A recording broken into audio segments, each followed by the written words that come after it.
Melissa Rosenberg, Executive Director of the Howard County Autism Society, and we're delighted to have so many of you with us this evening. It's an indication of the importance of this topic. We have over 90 people registered. Just a few housekeeping items, which I just have stated a couple times. If you're not a panelist, just keep your camera off, your microphone muted. And here's how the evening's going to work. We have 6 panelists. We're going to give them each 8 to 10 minutes to present. Following that, there'll be a Q&A, and you'll be able to drop your questions into the chat box. We'll do our best to get to every question. We're recording the session, and we'll be posting it along with other supporting documents to our website in a couple days. I'd like to give a special thanks to Teresa Ballinger and Debbie Klutz and Wiens Springs, who helped put this all together. And also recognize Suzanne Mason from our staff, who's assisting with the presentation. I'd also like to recognize Patrick Boxell, who's our HCAS president, who's on the WebEx tonight. Thank you, everybody. Tonight's session is part of our monthly speaker series. And so next month on October 20th, we're very excited. We're going to be part of the Mental Health Film Festival presented by the Horizon Foundation, the United Way of Central Maryland, and the Women's Giving Circle. And we'll be co-presenting the film, The Reason I Jump, based on the best-selling novel. It focuses on the non-speaking autism community and obliterates the perception that those who do not speak are less. And I'm also going to put in a shameless plug while you're all here for our Every Step Counts walk and 5K run on October 2nd. It's in Tenniel Park in Ellicott City. We hope you'll all come out to walk or run with our community that day starting at 9 a.m. And if you can't come out, we hope you'll make a donation. I'll drop the link into the chat for anyone who's interested. So here we are to talk about the crisis for in housing for those with disabilities. And I wanted to share some statistics that I know many of you are familiar with. And this is from the Autism Housing Network. There are 7.37 million adults with IDD in the United States today. 17% or 1.23 million receive publicly funded residential supports. 10% or 715,000 live with their families. 5% or about 368,000 live in a provider-controlled setting. That leaves 6.14 million people with no residential supports. 872,000 live with a caregiver over the age of 60. And in a poll that was conducted, 75% of autistic adults report their top concern in securing housing is not being able to afford it.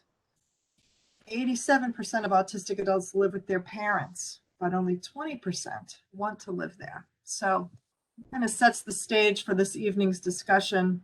I'd like to introduce very briefly the 6 panelists who've joined us, and then we're going to go in this order. I want to thank them so much for being with us tonight. Tim Wiens has been Executive Director of the Maryland Inclusive Housing Corporation since January 2020. Previously, he served as Executive Director of Jubilee Association of Maryland for 40 years, leading Jubilee as it grew from one group home, serving 7 individuals with IDD, a budget of $43,000 a year, and 3 employees, to an agency serving 140 individuals in over 70 locations with a budget of $12 million and 260 employees. He was appointed to by the governor to the Maryland Developmental Disabilities Council, where he served for 9 years.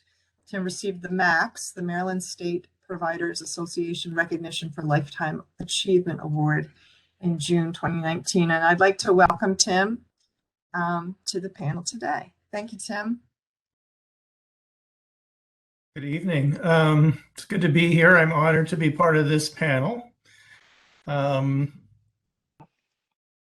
Let me just start by, I'm just going to read the mission statement of Maryland Inclusive Housing.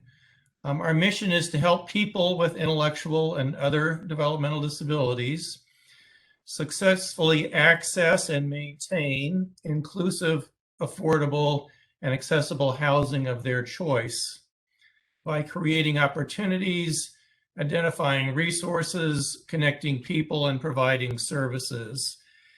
And I'm going to give you a little bit of background about MIH and what we do, and then talk specifically about services that we provide that I think that many people on this call can take advantage of, and I hope that you will. We are funded at this point 100% by the Maryland Developmental Disabilities Administration, and I think they see us and we see us as part of their transformation process. And that transformation is helping the system move from a group home based system to more of a supported living system where people live in homes and apartments where they sign their lease and where they own the apartment, and really helping to empower individuals and their families. And so the plan is not to close group homes. If somebody is living in a group home and they like it, they're not in any danger of that closing. I think you'll see the growth in services is going to be more in supported living. And I know many of the other panelists are going to talk about opportunities in that sector. And our job then is to really work at the issue of identifying and developing affordable housing for people with autism and people with other developmental disabilities.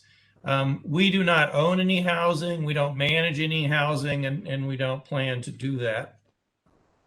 We're a nonprofit organization with a board of directors that with representation from many statewide organizations, including the DD Council and the ARC of Maryland and MAX and People on the Go. And if you go to our website, you can see the list of our board members. Our work is in 3 areas, and I'm going to talk about each of those 3 areas and then show a flyer about a couple of those. So one of the things we're doing is forming housing committees around the state, and we have housing committees in Montgomery and Howard counties and in Baltimore City, and a number of the panelists are on the housing committee here in Howard County.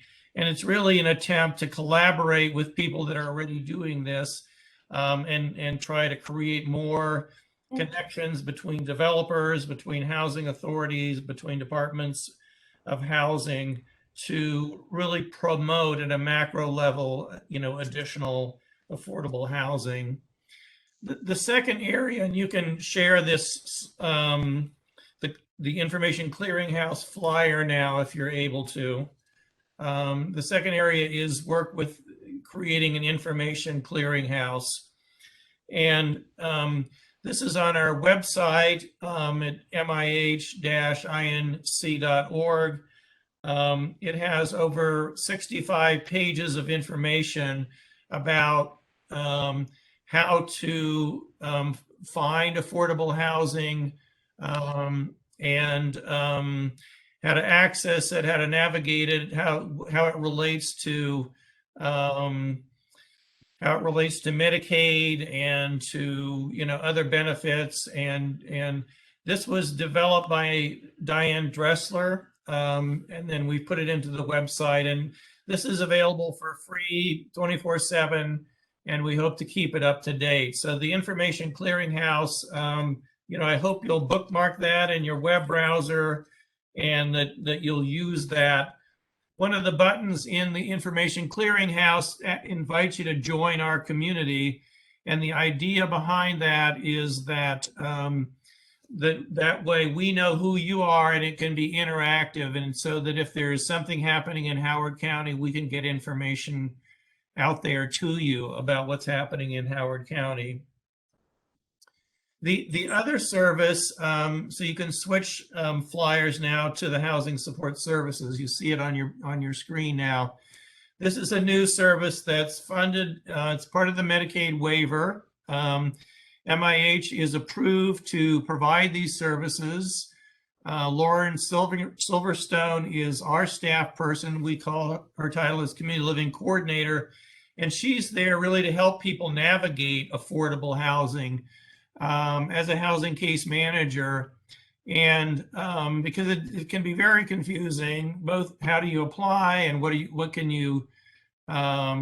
waiting list you can get on, and what's available and all those kind of things. And so we expected to hire additional people to provide this service. And we're doing trainings for other agencies who employ housing support services. And it's really developing a workforce to help people with IDD and their families kind of navigate affordable housing. I think I'll stop there. I've taken about my 8 minutes, and then just at the appropriate time, take questions that people might have. Thank you, Tim. That was great. And under your 10 minutes. Oh, I appreciate that too. Thank you so much. Our next panelist is Pam Beck, a longtime advocate, past HCAS board member, and a housing pioneer who 17 years ago put her son Brandon's name on the waiting list for an affordable housing unit here in Howard County. Brandon will soon begin his 8th year in his own apartment here in Columbia as he moves each year toward greater independence. Pam's here today to share her family's journey to housing. Welcome, Pam, and thank you. Thank you. Thank you so much. And it's an honor to be on this distinguished panel. Thank you so much for including me. And I have the second half just in case. That's the other 50%. Yeah, it's been a long journey, and to hear this, that we have a clearinghouse, is quite amazing. I could have used that back in the day. I kind of had to, move through things on our own. We didn't have any sort of resources. So, and even just putting him on a waiting list for a voucher just freaked me out, because I couldn't even imagine what that would look like. I was one person with one son on a waiting list for 7 years, and what was going to happen? We were going to fall off a cliff. Were there going to be supports? Were there going to be things in place? Was he going to live alone? Would we have to move in with him? I mean, there was just all these questions. And we started out slow. We finally got the voucher after 7 years. He moved into his apartment. Fortunately, it's very close to our own home. And we started with 2 nights. But the challenge that we found was he has DDA services, but was to get the staffing. And staffing is tricky because it's him and the staff. There is no agency. There's nobody kind of overseeing that process. So you have to really make sure that when you choose staff, you feel completely 100% comfortable. And this was pre-technology. We've kind of moved in that direction now. So we have more technology in place to feel secure for him, for us, and in general. We've seen some tremendous gains for him being in his own apartment. We didn't really think it was possible. But we've seen things across the board. He cooks for himself. He cleans. He does. He did have a job, but unfortunately through COVID, he's lost that job. So we're in the process of getting him employment. But is there anything you want to share with that? Because it has been a long journey. When we first discussed it, I never thought that he'd be able to do it. Brandon's even more complicated, our son, because of the fact that he has insulin-dependent diabetes. And so not only did I have to be comfortable with him living in an apartment away from us, but we were the experts in his diabetic care. He had to get shots every day. He had to monitor his blood sugars. But he never ceased to amaze us of what he was able to do. Right. So the one thing that we learned is you can never underestimate what your child is capable of doing, and give them the benefit of the doubt, and they will pass with flying colors. And we have been super successful. Have we solved everything? No. We still have plenty of things that we're worried about going forward. What's going to happen when we're not around? Who's going to do this? Who's going to do that? Who's going to watch over him? We have no family in this area. So it's a challenge, and it's a continual challenge, but it's great because it's made a difference in his behaviors. It's made a difference in how he thinks about the world. And it's helped us dramatically because when your kid's living with you, they're with you 24/7. Right. When You they don't get move much of a away, break. you get a chance to live your life. Okay. And that's worth everything in the world. So, And to see them thrive. That's the key, is to see them thrive. so we're really happy with the way things have gone, and I would recommend that everybody needs to try it and think positive. And I think that it'll carry you. One last thing, plan ahead. Think about this early. Plan ahead. Thank you, Pam and Steve. We appreciate your insight, and what a great story.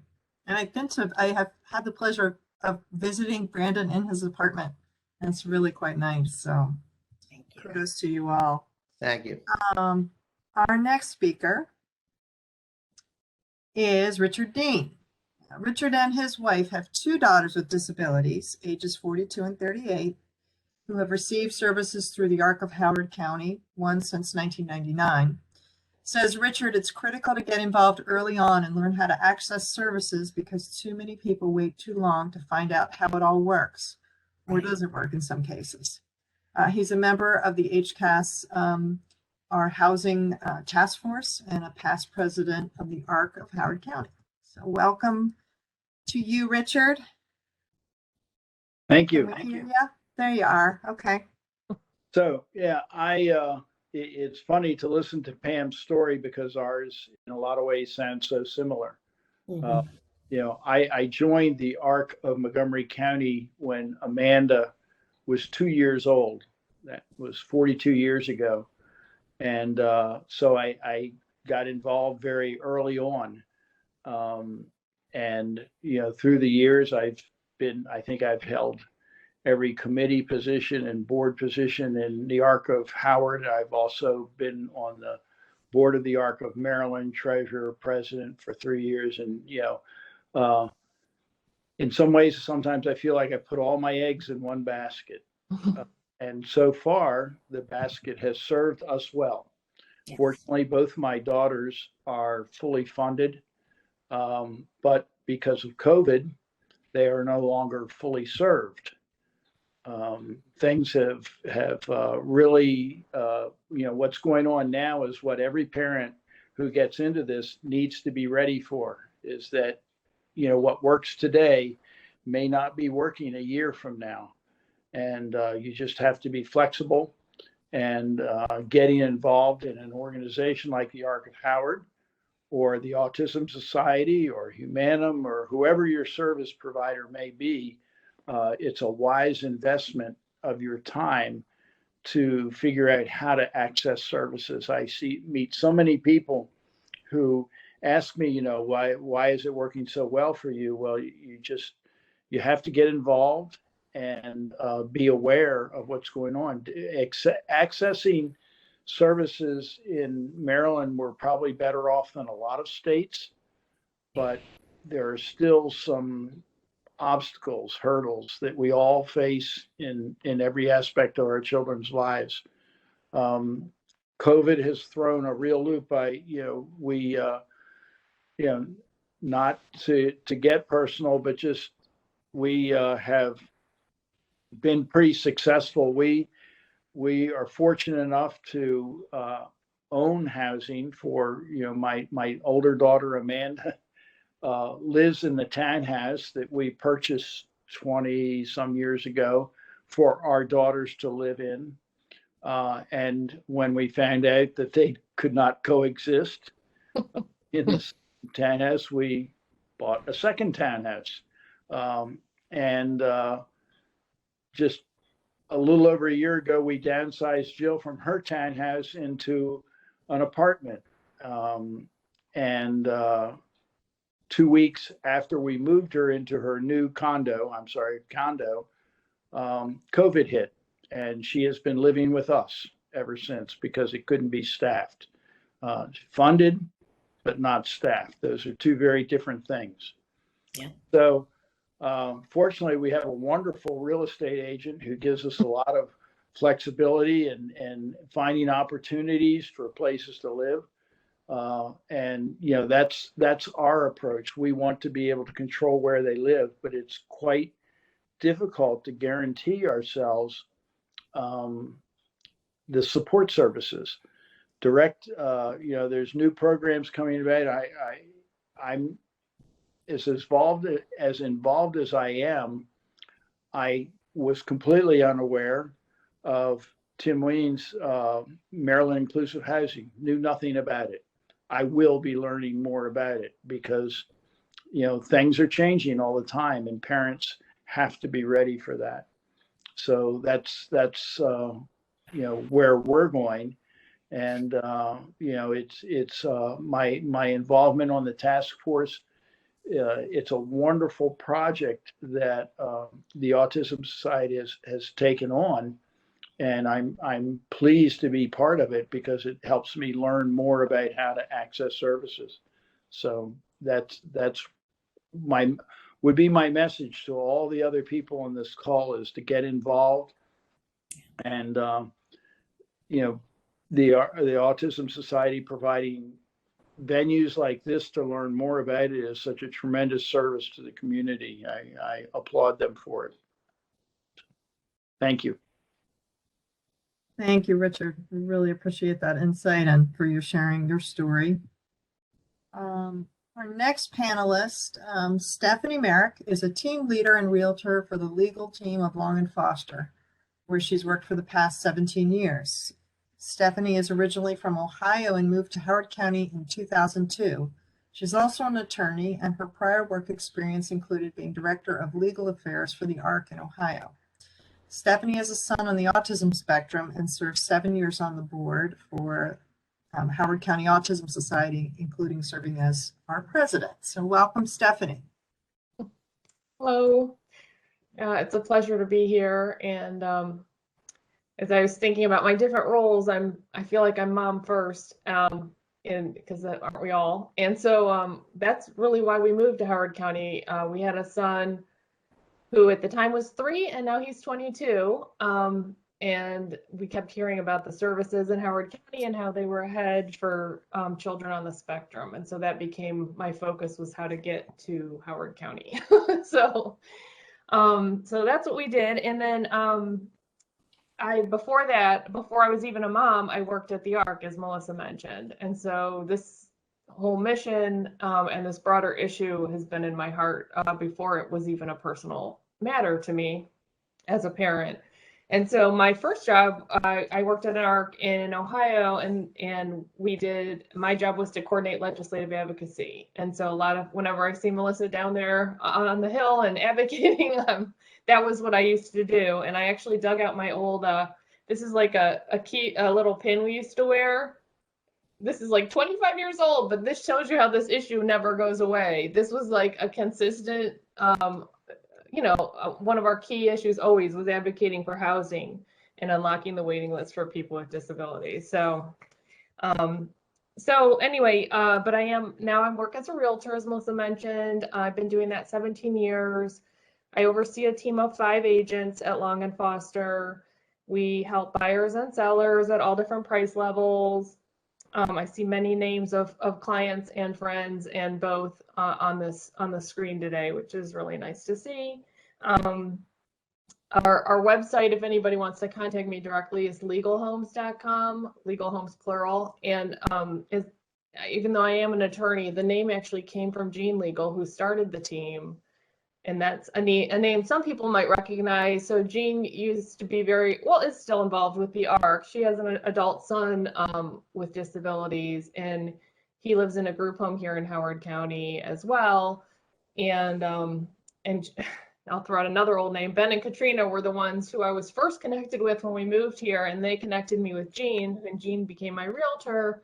And then I joined her team 2 years later. So it's just a small world in so many ways. So and let's see, what else can I tell you about? I'm happy to answer any general questions about the home buying process during the Q&A period. When I was at the ARC, I remember the majority of folks seemed to be, although we were always advocating for housing issues, it seemed like the majority of adults with disabilities were still living at home with their parents. That seemed to be the consistent challenge. And as those parents aged and their children age, it got harder to navigate, not easier to navigate. So I would just echo, what everybody has said, which is don't wait to address the issue.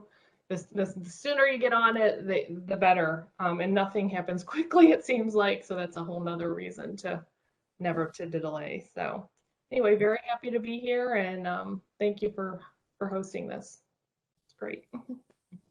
Thank you, Stephanie. That's great. I'm sure lots of people have some questions for you coming up.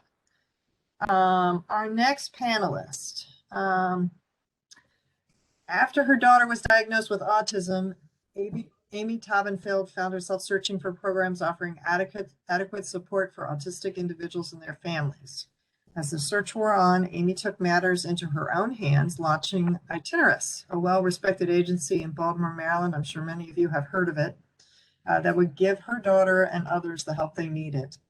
Amy is a force of nature and someone many of us admire and turn to for leadership and inspiration. Tonight, she shares Itinerus's latest adventure into the world of disability housing. Welcome, Amy.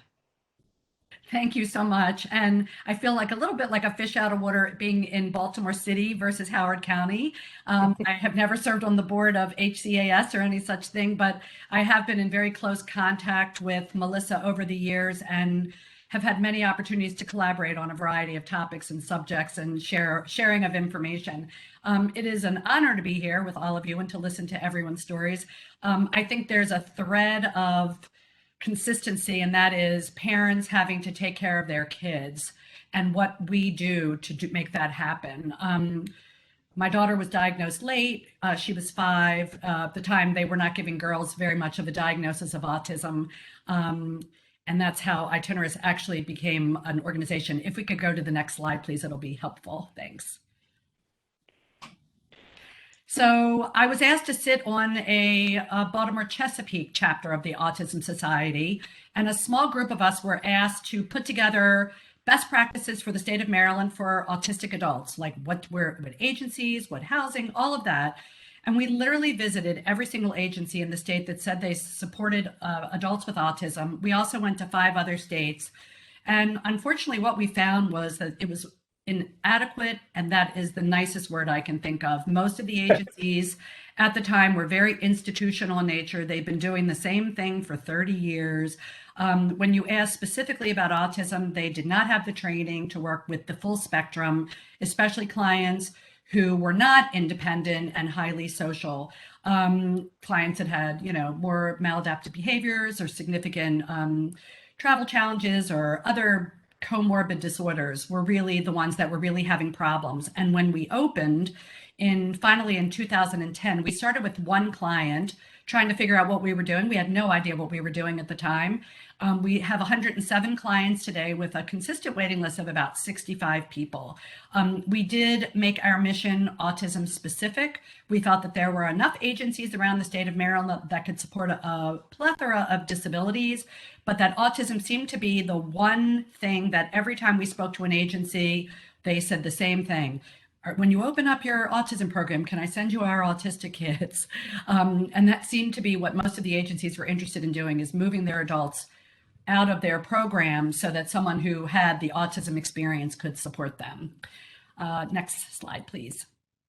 This is just a little bit about me. I'm a married mom of 3. I have 2 typical children and my autistic daughter, Annie. Annie is now 31 years old. We just heard today she got a new job, so I'm super excited about that. She'll be working at Texas Roadhouse in Hunt Valley. The picture on the right, she also has her own greeting card line called Anniegrams, which we sell at Whole Foods and on a website. So we've been looking at self-employment opportunities for a lot of our clients in addition to work. We have found that about 50 to 60% of our adults will need some supplemental form of work to be able to afford to live anywhere outside of the family home. I think, I forgot which person said it, but I think the overarching theme always is going to be what happens to my child when I'm gone. And I think after 2 years of us searching for best practices in agencies, one of the moms point blank asked that, what's going to happen? And all 9 of us were sobbing and crying just thinking about it. And then one of the other moms, who has a wonderful sense of humor and an extremely impacted young man, turned around and said, "Wait, we can die? I didn't know that was an option." So I think that was kind of like the day that we just said, let's just do this. Next slide, please. So what was our process in getting started? We have been receiving hundreds of emails since Itinerus opened in 2010 from all over the country, from varieties of sources about different housing models that were happening all over the country. We attended a variety of national housing conferences, from farms, ranches, and estates out in Los Angeles to more local ones in Arizona, California, to West Virginia, Virginia, Delaware. And then we created an internal housing committee consisting of parents, staffs, and professionals to take all of the information that we had been receiving over the past 10 years. We also met with Desiree, the director of housing at Madison House. Desiree is probably the single most knowledgeable person about housing in the United States. And she knows every state. She knows HCBS rules for every single state. She knows who the contacts are. She is the most knowledgeable person and the person to go. So after we narrowed our list down to about 50 places to review, we sent it to Desiree. She looked at it. She narrowed it down to us to about 30. And we then spent 3 years visiting 30 states, 30 programs, and looking at about 14 to 15 different states. Next slide, please. The challenges that we ran into were fascinating to me. Most of the programs that we saw were private pay, with an average monthly payment of between $3,000 and $4,000 a month for rent. That included nothing, no services, no staff, no nothing. Most of the agencies that we had talked about were looking for very independent adults requiring minimal to no supports. Most were not interested in working with their DDA or any other governmental agencies because of the paperwork, the limitations, the horrific pay model, et cetera, et cetera. Almost all were created by parents who were desperate to create a way for their adult. So again, a common theme. The home and community-based rule had so many limitations and exclusions in the beginning. It was making it almost impossible for people to consider government sources. And then currently, one of the biggest problems now is the significant DDA backlog in approving new sites. Just to give you a classic example, and again, we are brand new to this. We have one community living home and one supported living home up right now. The supported living, we put in the services, the supports, it was approved within 3 days. Community living, we had to first sign a lease for a year for an apartment before we could even get it inspected. They have a 4 to 6 month timeline wait for inspections. Then you have to apply for an EPREP Medicaid number once the site is approved, and then you can move in. So we are going to be paying rent from July through almost, I'm going to say 6 to 8 months before the client can even move into the first apartment. And that is ass backwards. This is the nicest word I can use. Sorry. Next slide, please. So of course, there's always hope. I mean, with challenges, I always put the bad stuff up first because we always like to end with the good stuff.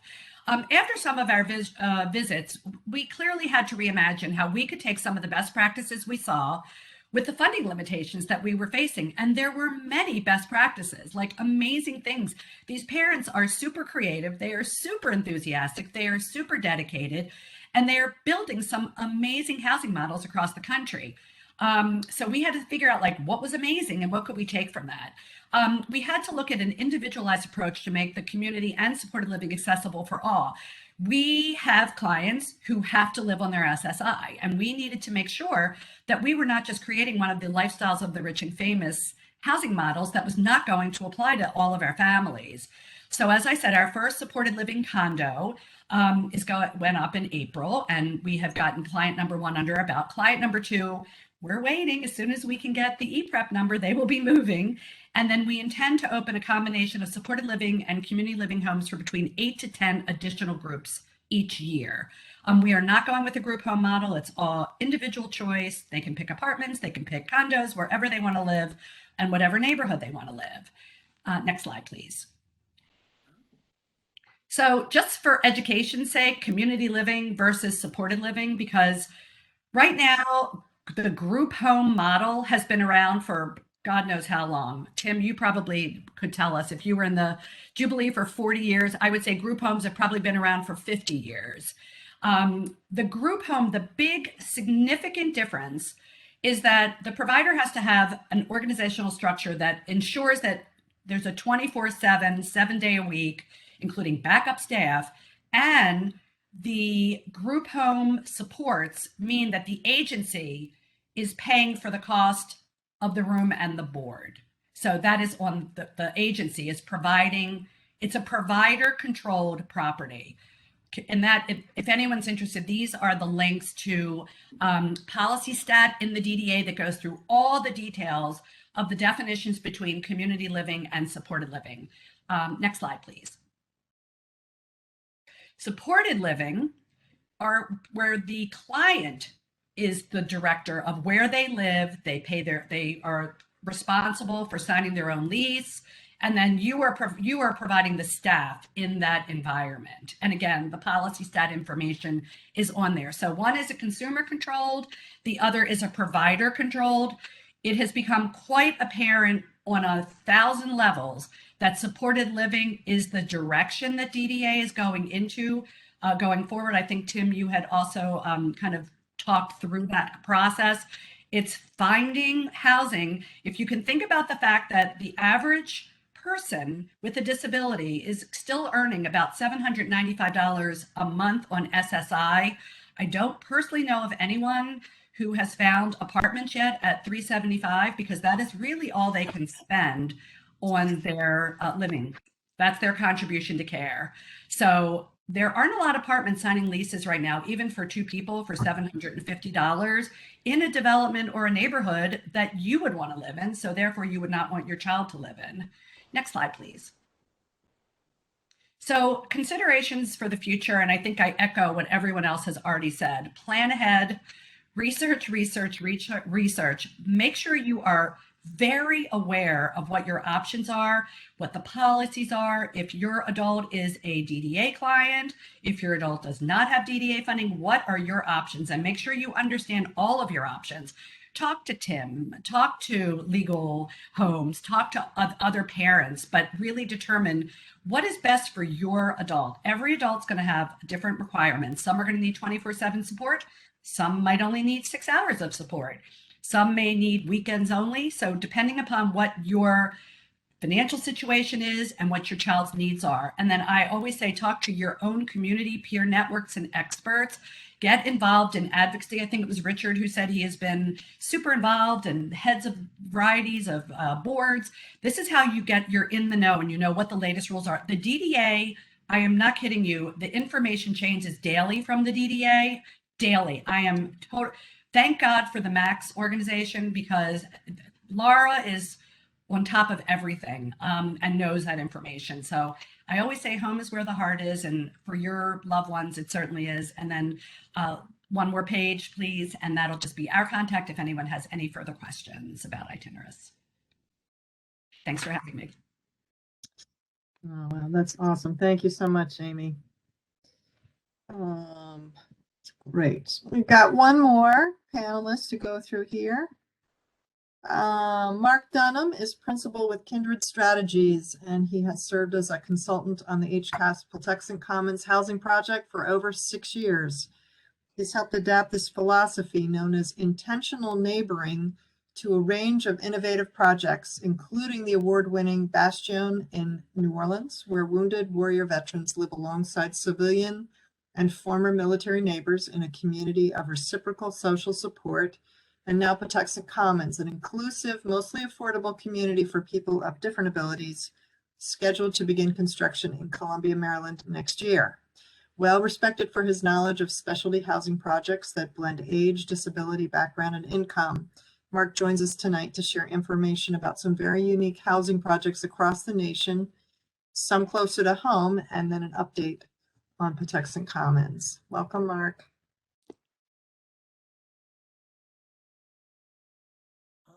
Are you muted? We'll find you. Where are you? There you are. Okay. I'm unmuting. Are you there? Oh, hold on.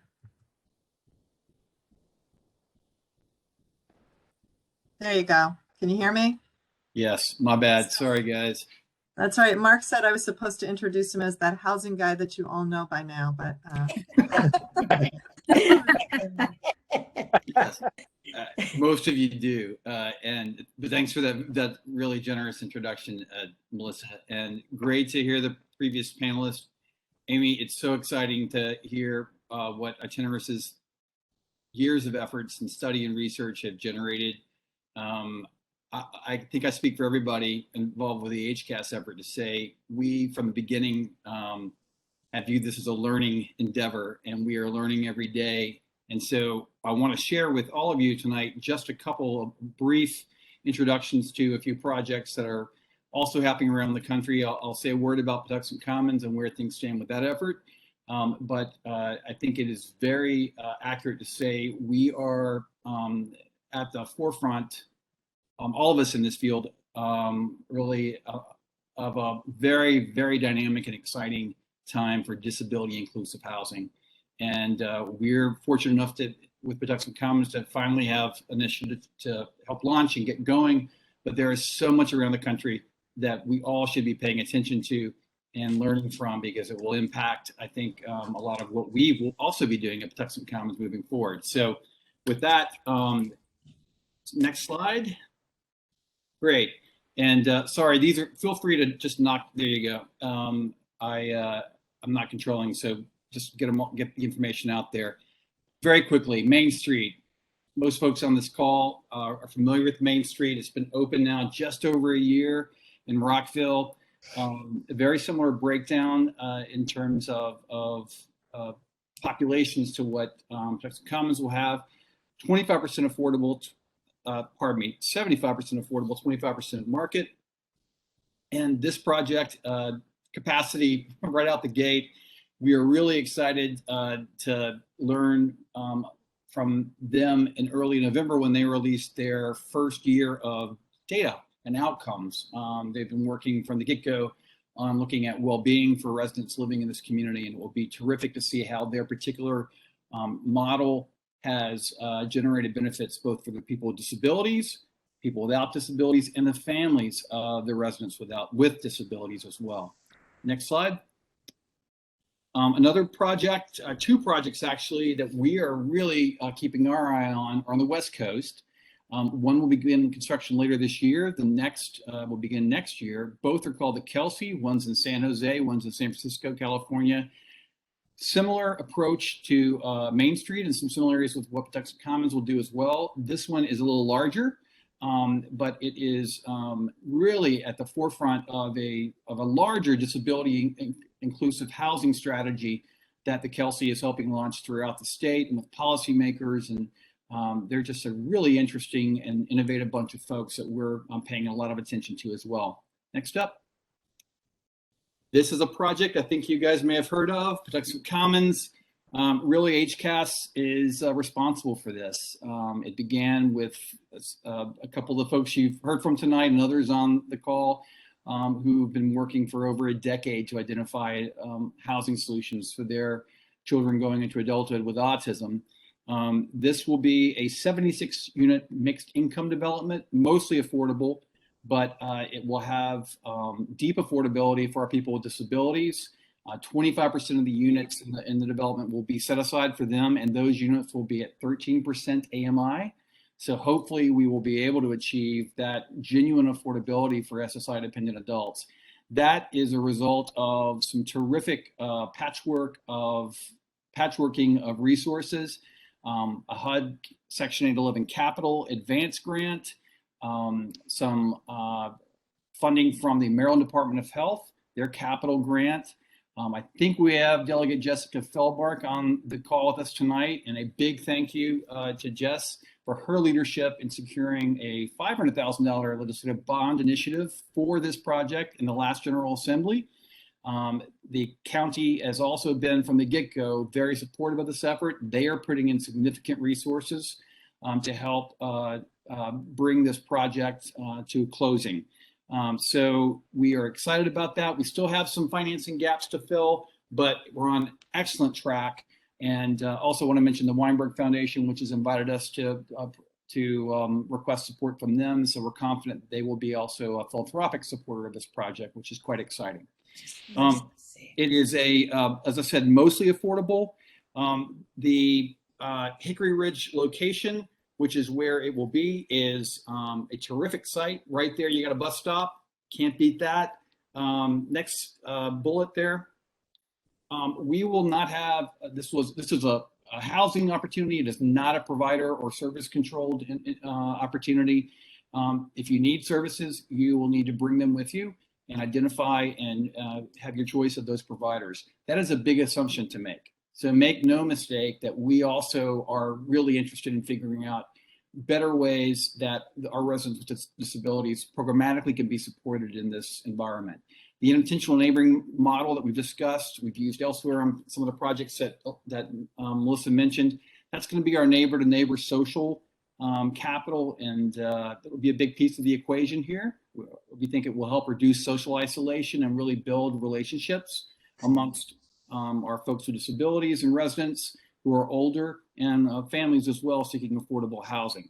But a small on-site staff will be responsible for helping do some navigation, but also really build that community context, which will be so important. Next up, this is an image of the community from inside. It's an L-shaped building and pretty nice, thanks to Mosley Architects, a great architect firm that's been working with us for several years. Next slide. So what's up for coming down the pipeline? Well, this project is going to be partly funded with a 4% low-income housing tax credit. Mission First, the housing developer, we've been really blessed to be working with. They'll be filing with the state a 4% low-income housing tax credit within the month. That is a non-competitive application. We're sure we will get it. The state community development administration within the Department of Housing and Community Development is very supportive of this project, and they're looking for ways to help finance it. A very important box to be checked here is the application for an appropriate public facilities ordinance waiver. Those of you who are familiar with APFO know that this is intended to make sure that development in the county is aligned with the realities of schools and traffic and other issues of well-being for community residents. We will need a waiver from APFO to undertake this development, as any similar development in Howard County would require. We are confident that we will receive it, but it's going to take some advocacy. So I want to put all of you on notice that you'll be hearing from us soon, probably within the next several weeks, to let you know about the status of that. And likely we're going to have some hearings before the Howard County Council on the APFO waiver, and also a pilot, which is a payment in lieu of tax payment that will also be given to the project by the county. So stand by for directions on that. This is a really important moment to weigh in with your council members. And finally, we look to close on the project's financing in the end of Q2, so probably late June, early July of next year, with construction beginning then within the third or fourth quarter of 2022. Next up.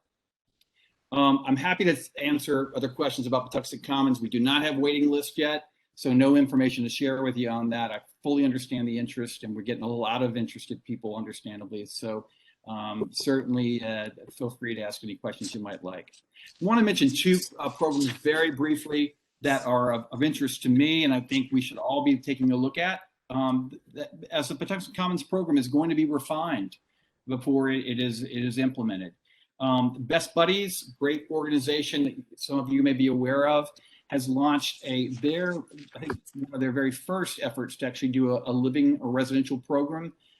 This is I guess a supportive living initiative, as you call it. It's over, next slide, please, at it's in Washington, D.C., over by Catholic University. And basically, it is a program of support that will have a relatively small footprint, just a couple of units, might have some real similarities with the terrific program that Itinerus is launching. Next slide, please. But the idea is this will help transition these adults into inclusive environments. They will be living to some extent alongside people who are neurotypical and not dealing with disabilities. And it will be also integrating employment and as appropriate educational opportunities at Catholic University. So really interesting program. I don't know as much about it as I sure will, but I wanted to point that out as another thing that's happening right in our backyard that we should be paying attention to. Next up. Similarly, our stomping ground, which was formerly called a City Center Nova, is a project that is also been on my radar for a while, and we're intent on learning more. They are utilizing a sort of a pod, perhaps not unlike Itinerus as well, approach to supporting a small number of units of affordable housing for people with disabilities in larger developments that are not set aside for people with disabilities. Next up. So for example, next slide is a Gilliam Place is I think the very first project. I believe they pulled in maybe 7 or 8 units out of this close to 100 unit development. And they are providing supportive services, not in a direct support professional context, but integrated services to help these residents kind of connect more broadly with the community and with their fellow residents in the apartment complex. So that's all I've really got in terms of slides. I want to mention those last 2 programs in particular are interesting and should be to us because the Autism Society sees Patuxent Commons as a very promising opportunity, and we're quite excited about it. But it is one approach and it is one project. It is not a panacea. An opportunity I think could be really quite interesting would be looking at other projects in Columbia, such as the new Artist Flats, affordable housing development going over by the new cultural center. Wouldn't it be interesting to think about a supportive living targeted program for a number of units in that community that would support people with disabilities? And then the opportunity to look at Patuxent Commons in comparison to a project like that and see really where does it make a difference in terms of well-being for the residents with disabilities. So again, I think we're at a very exciting time. We've got a lot to learn from the great exemplars that we have on the call with us tonight.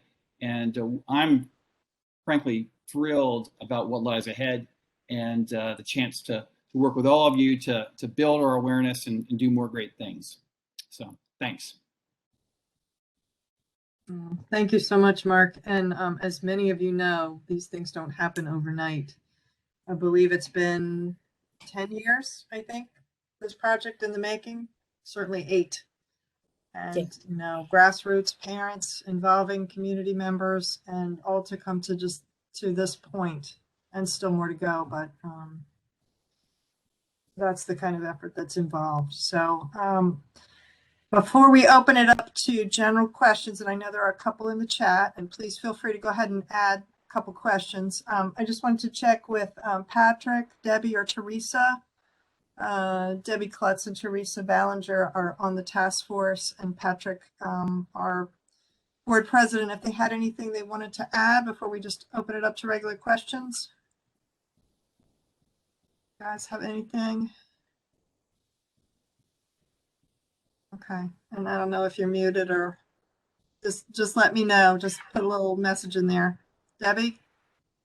I don't have anything to add. I think that we've been working diligently for a number of years for Patuxent Commons to come to fruition, but echoing what Mark said, this is one initiative that is sorely needed in Howard County among what we know are many initiatives that it's going to take to provide the housing that our adults with disabilities need. So we don't have all the answers. We're just plugging away, trying to do good. And so that's why I think meetings like this are so important, so we can hear what you're interested in and share information. Thank you. This is Benjamin Smith speaking. I missed the first 20 minutes of the live event. So can you tell me on some of the highlights that I need to hear? Ben, why don't you and I kind of get together and I can fill you in a little bit, and let you, and this is also being recorded, so I'll make sure you get the link. Okay? Okay. Okay, all right, we'll make sure you get that. All right, there are a couple questions in the chat. I'm just gonna pose to the panelists. And if you have questions, please put them in the chat and we'll try to get to as many as we can. The first one is, does MIH, this is for Tim, have an e-group or other communication mode to disseminate information to the disability community? So we don't have an e-group. As I mentioned in my presentation, there's a button that says join our community. And by doing that, we will find out kind of who you are, whether you're a self-advocate or a parent or a case manager or service provider, and where you live. And that way we can get information out to you. We're a very small staff right now, but it looks like we will have funding to hire a director of communication in the next 6 months. And we expect to really ramp up how we do communication. So the e-group might be a great idea that once we have that staff in place to do. So we don't have it exactly, but the website is the place to kind of go to see what's happening. Thank you. And I just put your link again in the chat if anybody wants to check out the website and the button that you were talking about. Great. Okay. Where can we get more information about Patuxent Commons? I did put the link in the chat. You can go and actually make comments and input on this site. I'll put it in again. It's called Co-Urbanize.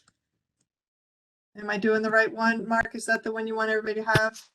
Yeah, so we actually have 2 sites. One that's been specifically developed by Mission First to engage community input about the project. So I would really encourage you to check that one out. That Melissa just gave that link. And then we also have a standalone website about the project that is, the URL there is ptxcommons.org. So ptxcommons.org. I'll put it in the chat. I will do that momentarily. Right. That one is more generic about the project and some information about the model being adapted. There's also a place there if you want to send us a note and ask to be on the general mailing list. So check both of those sites out. But please go to the Co-Urbanize site, and particularly if you're a Columbia resident and you want to enter a supportive comment or even a challenging comment, as would be your prerogative, that's a really important tool for getting your input on the project. Thank you so much. Someone asked about the slides being available. Yes, we're going to share the recording and different materials, the slides and the 2 flyers that Tim provided that will be on our website, and we'll email everybody who registered, so you'll have either a link or you'll have those copies after. Give us a day or 2. Somebody's asking what's in the area near Patuxent Commons, and I think that's a good conversation, Mark, about why that site was chosen and why it's so attractive. Sure, and Debbie Klutz is a neighborhood member. Debbie, say a word if you will, but I will just say very succinctly, transit access and walkability were our top criteria, along with a site that was just generally within the community, right? We don't want this to be an island or off on some distant road. So that was the criteria that drove the selection of a site, and we were very fortunate to find this particular location available. Debbie, do you have anything else to say? Yes, it's also directly across the street from the Hickory Ridge Village Center. So there is access to shopping and restaurants. It's really just a few miles from the Columbia Mall. which is the hub for the transportation in the county, the bus system, the regional transit. So it's a welcoming community and a really great location. Perfect. Thank you so much. Someone on here has a 10-year-old son with moderate autism. In terms of housing, is there anything we should do right now? He is DDA eligible, and I'm gonna, and you all can jump in too, but we always encourage everybody. You don't have to wait until your child is 18 or almost 18. You can apply for DDA right now. I am putting the link to the site. We are available in the office. It's you know, it's not an easy application, but we're there to help you if you need a little help navigating that or getting through the application. But you can do that when they're 3. You can do it when he's 10. Do it now. You won't forget. You would be surprised at how many people call us and say, you know, that their child is in their 20s and they never did the application or for whatever reason. But you can do that now. You don't need to wait. I just Did want you to have add, any I other- just wanted to add one more thing. Open an ABLE account is another Yes, important yes. step, I think, at this point. Plan ahead. The ABLE account, you can put in up to $100,000, which is an amazing start with you if you start at age 10. Hopefully there'll be lots of money to put a down payment on a property at that point. And again, apply for that golden ticket, the HUD ticket. It's a 10-year waiting list. So it's never too early to put your name on that wait list. Thank you. Thanks for mentioning that. I posted the ABLE link in there too. It's just like a college account, 529. Yeah. A great way to start saving and doesn't impact your SSI. Right. Okay. Are there agencies that provide staffing to folks with their own houses or apartments? Anybody want to jump in on that one? Many. I mean, depend upon where you live. If you go on the DDA website and look up the section called individuals, it'll have a list of providers and what supports they provide. So if you own your own property or your own home or apartment, you would want to look up agencies that have are licensed to do supported living. Thank Yeah. you, Amy. Anybody else? Both of my children own we own their apartments, and they receive services from the Arc of Howard County and are DDA funded. Correct. Thank you. We have someone who has an 18-year-old son. He's already a client of DDA. What list should I have him on now? I guess for housing, I'm assuming. HUD. HUD. Yep. I mean, I think yeah. you know, it's a good time to think about where that person might want to live and do some planning, and then make sure that you apply for those opportunities in that area. So certainly getting a voucher, a housing choice voucher is kind of the gold standard, but there are a lot of other housing options.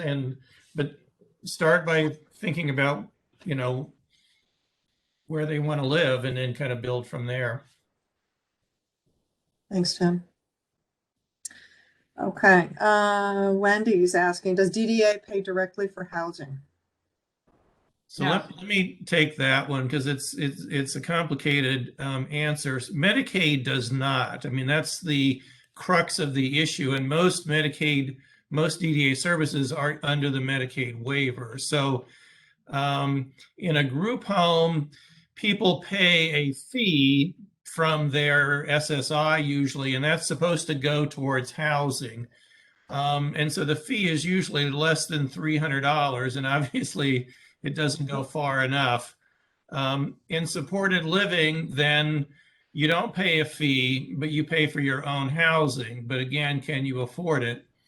DDA is planning on and looking at starting a rental assistance program using state-only dollars to provide rental assistance to people. And that would be run through the Maryland Department of Disabilities. The waiting list would be. So it's likely that there are some dollars that will go toward housing, Just like Mark was saying, the Department of Health has a bond program to help, with programs like this, but you can't use Medicaid dollars, and so that's kind of the crux. So mostly they don't, but through a anticipated rental assistance program and through some of the bond funds with state-only dollars, they are putting some money into this.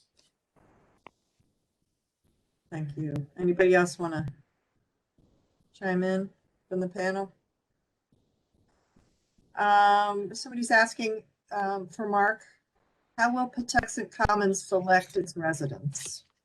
Sure. I saw that question and a couple others I'll just touch on real briefly. Sure. We do not have the selection process formulated at this point. It will likely depend in some part on how the disability targeted units are ultimately financed, and that's being worked out. So for example, if there are vouchers involved, if those are project-based vouchers, then there would be no waiting list requirement. If they are coming from a source that wants to use their own waiting list, then we would have to go off that waiting list for those units. But there will be other units that we absolutely expect that Mission First will be taking direct applications for. We also assume that the demand is going to be well in excess of availability. That's just the reality that we've all been working with for many years in envisioning this project. But we will do the best we can to make it equitable and hopefully as productive as possible for as many people as we can. Also, just wanted to say that a couple other questions I saw: how will relationships be built at Patuxent Commons? We have our own ideas about how we can facilitate the connections and the building of the social capital between neighbors. We're drawing from, again, projects that are already up and running that we're learning from. But frankly, we're approaching that with some humility as well, because we cannot expect that every resident is going to respond in the exact same way. So staff on board the project will really be charged again with helping facilitate those connections. But it's certainly going to be a learning process. Oh, wow. And then finally, there was a question about 29 acres in Texas. I don't know of any similar projects like 29 acres planned for Maryland. That was the question. Some of you are not familiar. That's a large, really interesting residential development in Texas. Actually, a friend of mine's daughter just moved there last year, and is quite happy there. It is effectively simply for people with disabilities, and so it is a different environment than what we're hoping to create with Patuxent Commons. But hey, as I said, we're learning from everything we're seeing out there, and but I don't know of a similar project going forward. A privately funded project like that in Maryland, I think, would run into a lot of challenges, probably from a policy perspective, but also just from the financing involved. Land's not quite as plentiful as it is in Texas. But anyway, that's the extent of my knowledge about that. We visited 29 Palms. It's magnificent. We also went to Marbridge, which was beautiful. But again, minimum costs are about like $3,000 a month, and that includes nothing, and that's per person. They have co-housing, so it's like 3 to 4 people to a unit. It's magnificent. It's a very limited audience that can afford to purchase, and I think it would be very difficult for someone to build their individual houses. So it's a lot of land too, a lot of land.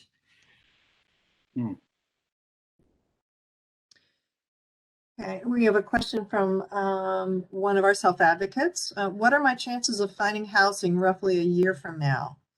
Can DDA play a role in this crisis?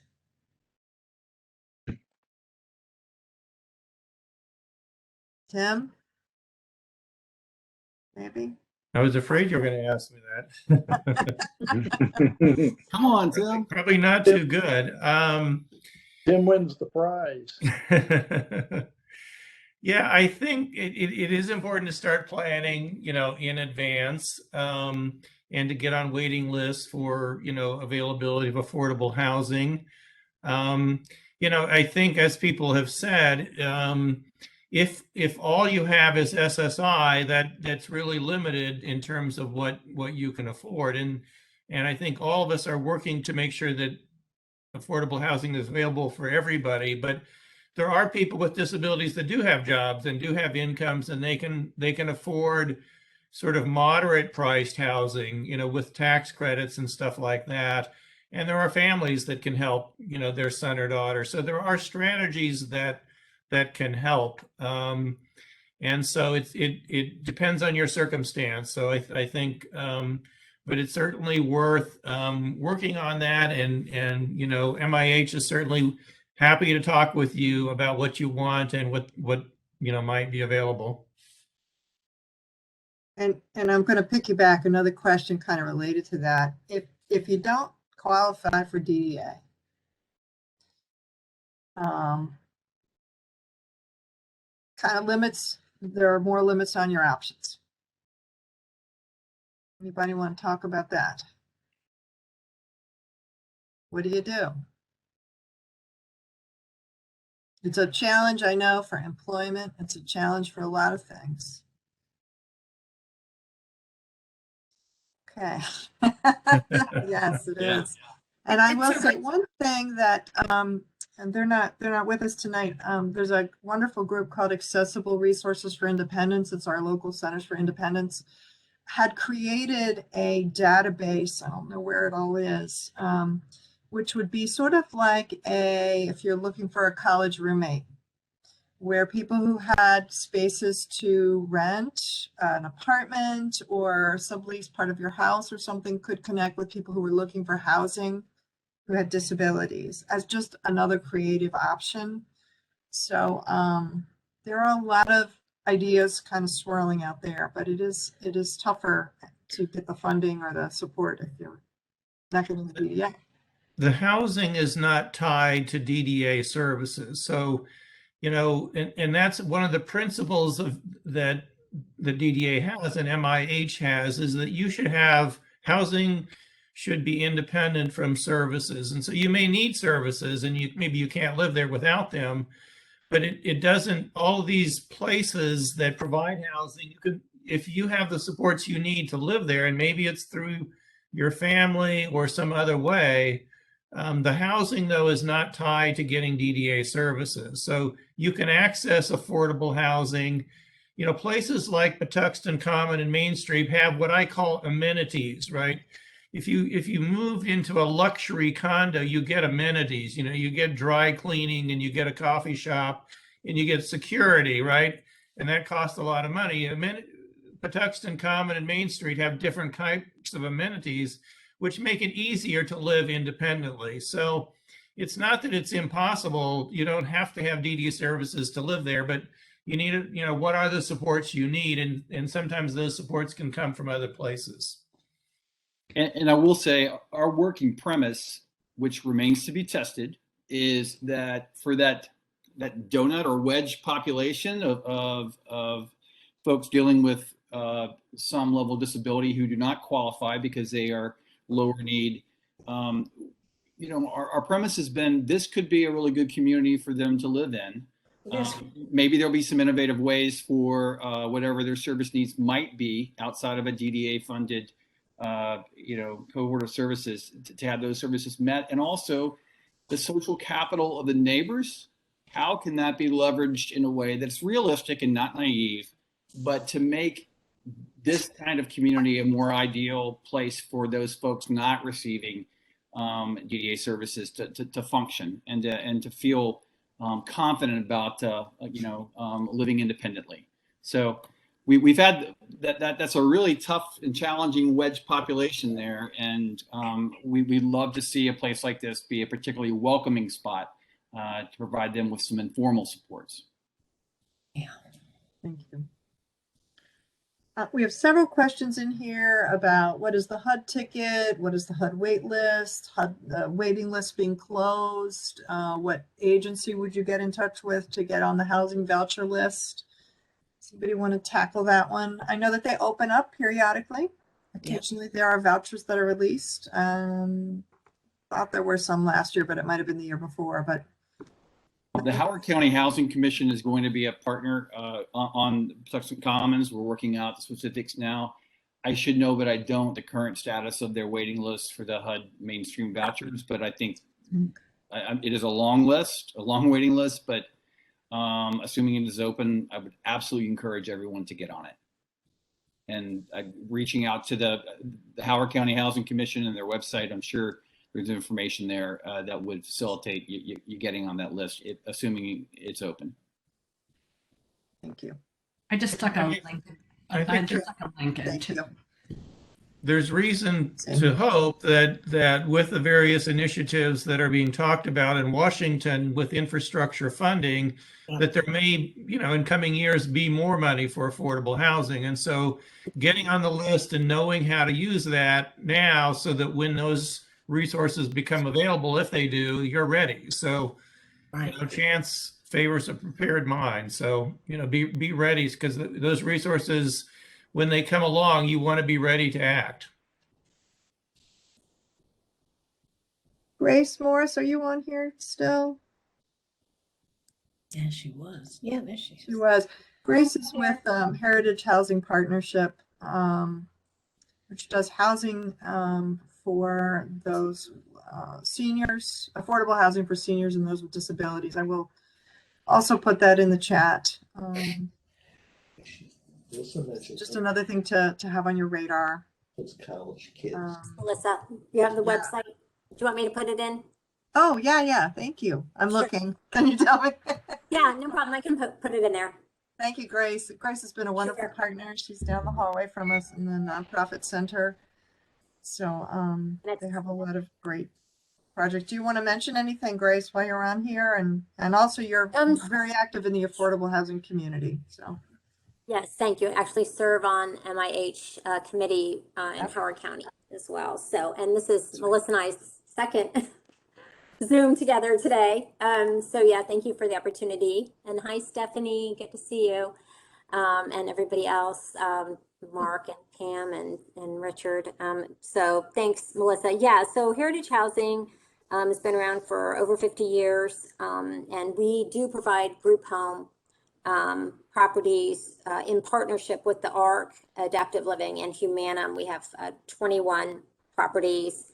The vast majority of those are what they call HUD PRAC properties. So they're subsidized and they're along the lines of a traditional group home. So if that is a good service for you all, or people are interested in that model, we do have vacancies, and I'm happy to talk to you about that and see if that's something that people are interested in. And I will put my email as well as our website into the chat.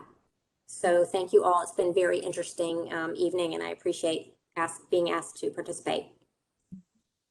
thank you, Grace.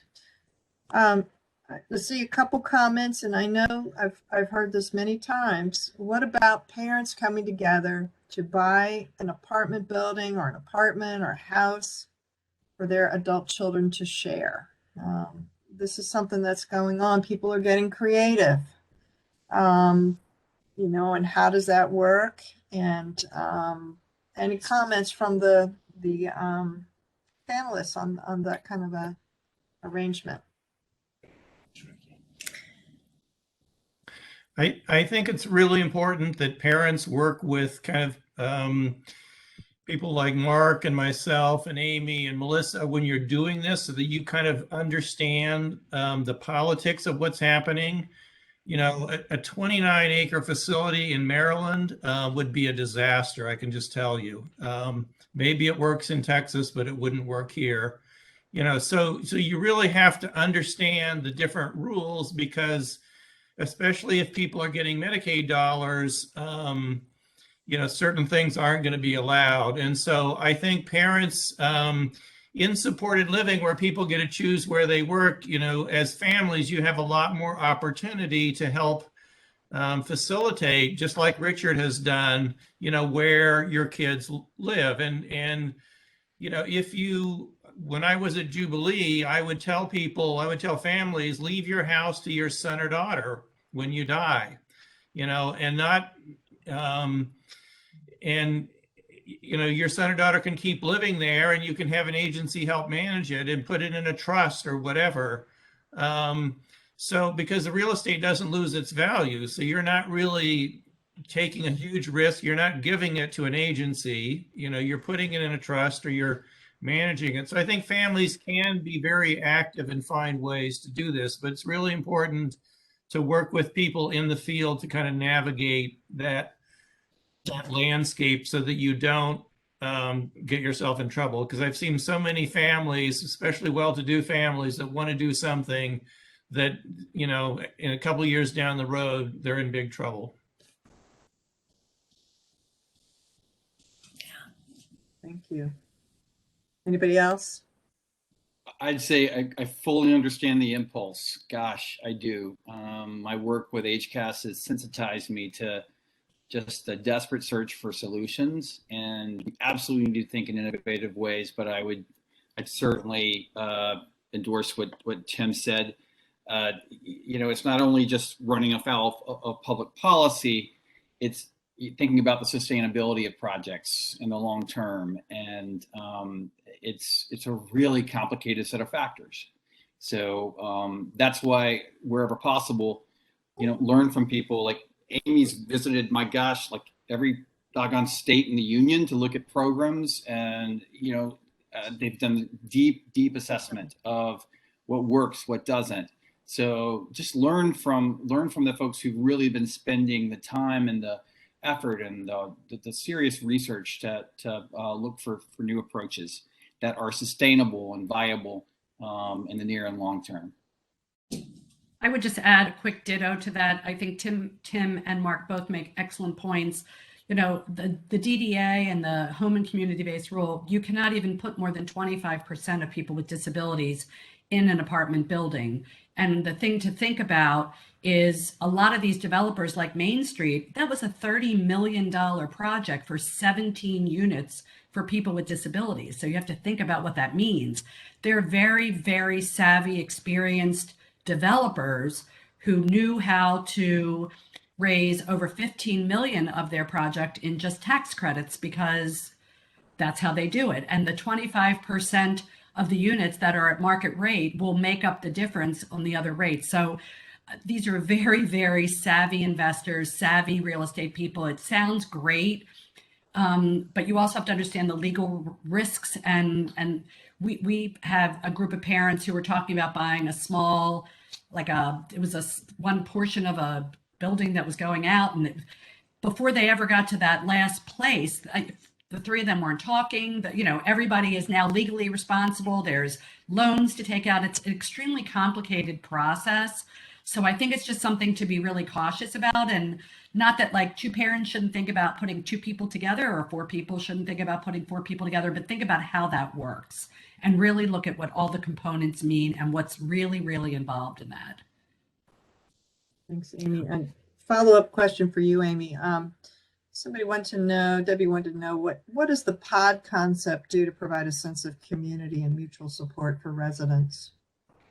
So I think what we've been thinking about is, at the time that we've been looking, many of our families have indicated that they don't want supported living at this point. Just financially, they can't really afford it.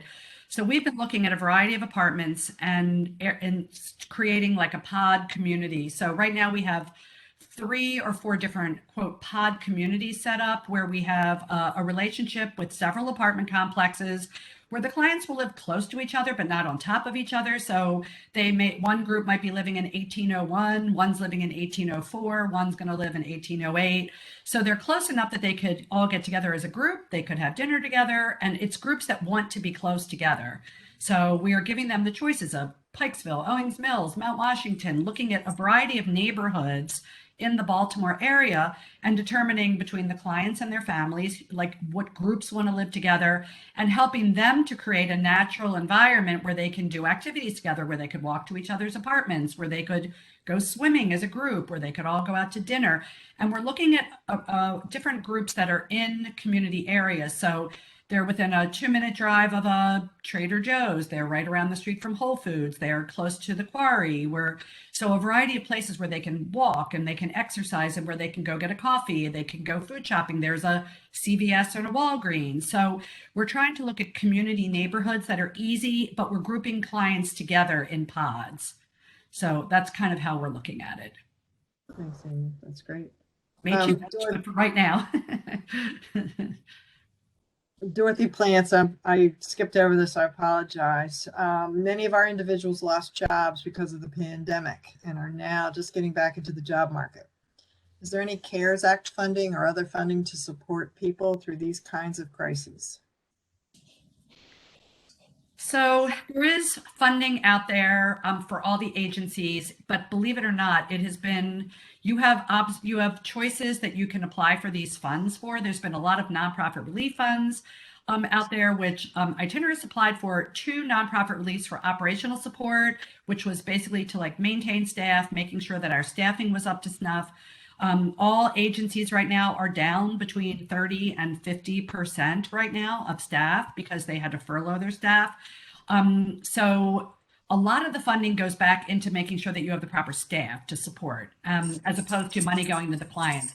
There was a 4% increase in the rates this year, and it looks like through, I believe it's ARPA, not the CARES Act though, that is going to be an additional 6% of an increase for the providers. So there is money coming in that will, when you think about what's going to help people get back to jobs, it's going to be the job developers and the job coaches and the direct support staff that's going to get them out in the community to do these things. And I think that there is a decent amount of funding coming in right now for staff retention, staff growth, and opportunities like that. That's great. Thank you so much. See any other questions? Anybody else with a question before we close out here? I have a question. I'm sorry, who's that? This is Mark Howard. Hey, Mark, go ahead. So, you know, a lot of these projects involve gathering millions of dollars, politicians and whatnot. I was just curious if there was a fund created that would just buy houses. So $500,000 ballpark will get you a house here in Hickory Ridge. So instead of trying to get to $10 million, if we work towards $10 million over 5 years, but bought, once we got 500,000, then buy a house. Once we get the next 500,000, we buy a house nearby. And essentially build a community. Homes won't be next to each other, but will be could be nearby. And the idea is that you could get housing little by little, rather than waiting to hit the point at which you've got, you know, all your politicians lined up and your funding, your tax credits, blah blah blah. When realistically, you just, if you have a smaller fund, that you start buying houses and setting up programs around that. I mean, it's similar to the idea of parents getting together, but rather than just parents getting together, it would be, would have a little more, I don't want to say supervision, sounds, it's not the right term, but it would have a little more professional coordination surrounding it.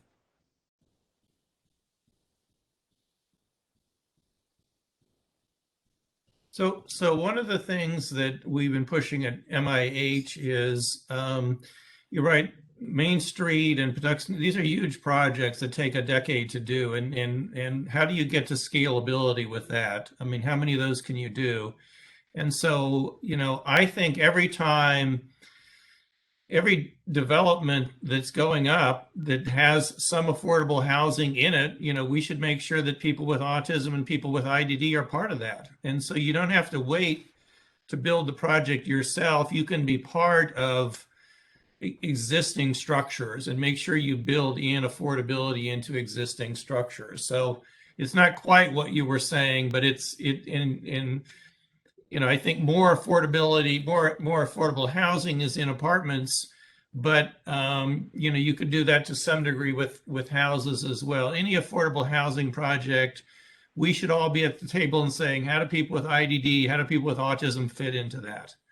And there you get kind of the scalability. So nobody's opposed to housing projects going up, and why can't a certain percentage of those units be set aside for people with disabilities?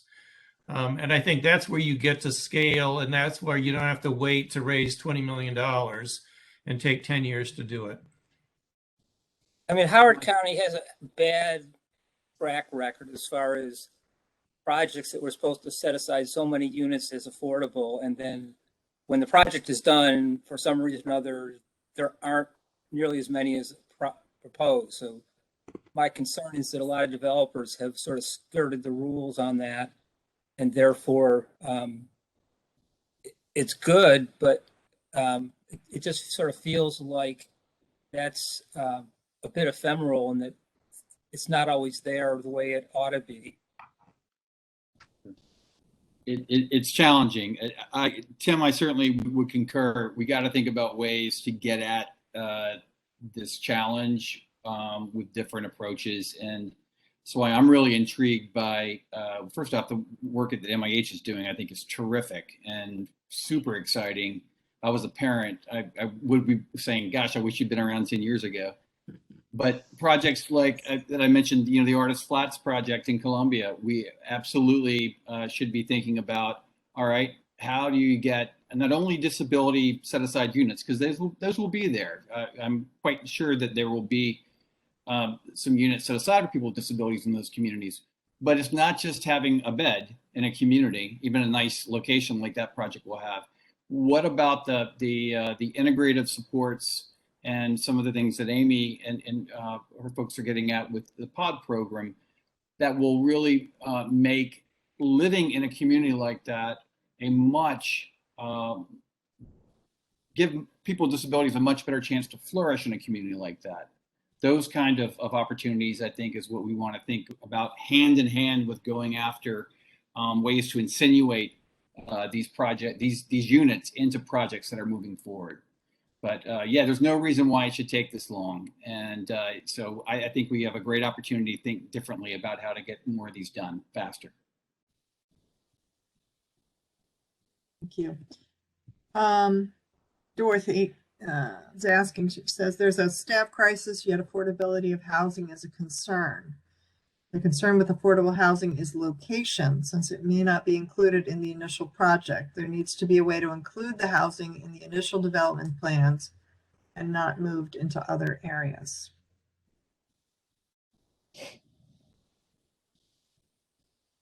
Anybody want to respond?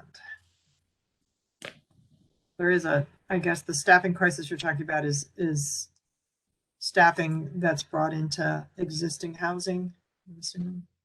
Yes. Okay. We've had Matthew staying with us more this year than ever because there haven't been staff people, and we're set up in a pretty positive way for staffing.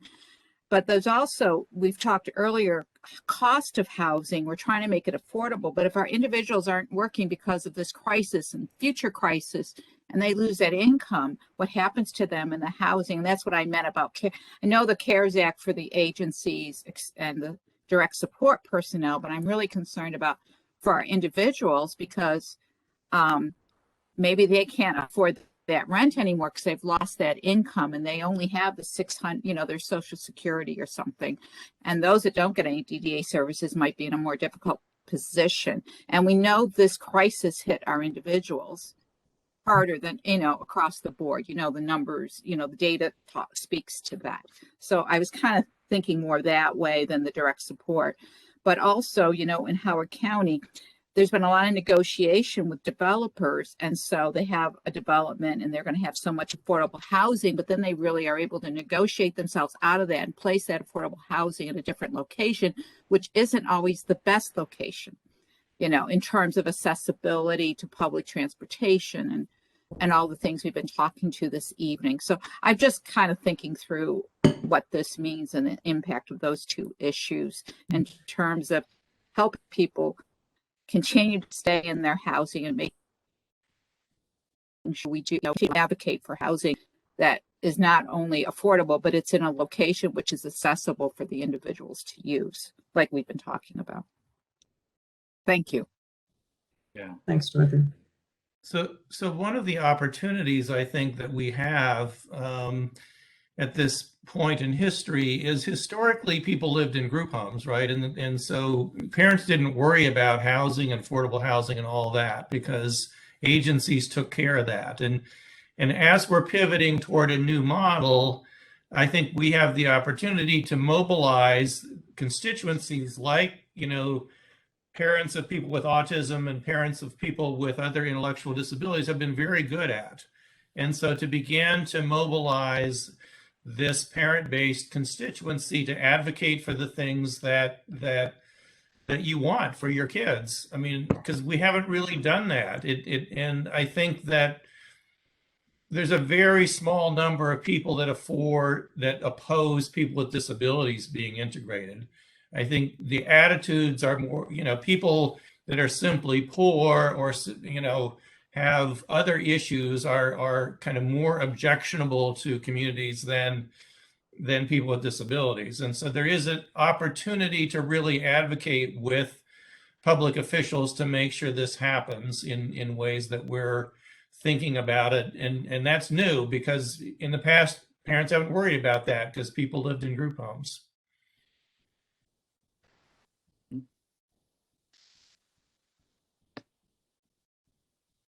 Thanks, Tim. Delegate Feldmark has shared with us COVID emergency rental assistance. Thank you, Delegate. That's in the chat. If you are in need of emergency rental assistance, you could tap into that. And I know I can tell you it's not disability specific, but we've had some families. I know one was able to quite behind in rent and was able to access several $1,000s and get caught up. So it is working for those emergency situations. Thank you. Anybody else have anything? What a great discussion tonight. Thank you so much. Well, if we don't have anything else, I want to thank our panelists for being here with us tonight and for all of you. What a great discussion. Looking forward to continuing it very soon and with good results for lots of people and some very creative solutions out there. I know some of you as parents have been exploring this because it's something you need now, not to wait for. So I hope this has been helpful. Shameless promotion, our run and our 5K and walk on October 2nd. I put the link in there. I hope you all come out and join us. We will be posting the recording and supporting documents on our website in just a few days. And again, thank you to everybody who came out and all of our panelists and to those who made this possible. Thank you to Suzanne running the slides tonight. Excellent job as always. And I hope you all have a good night. Thank you so much.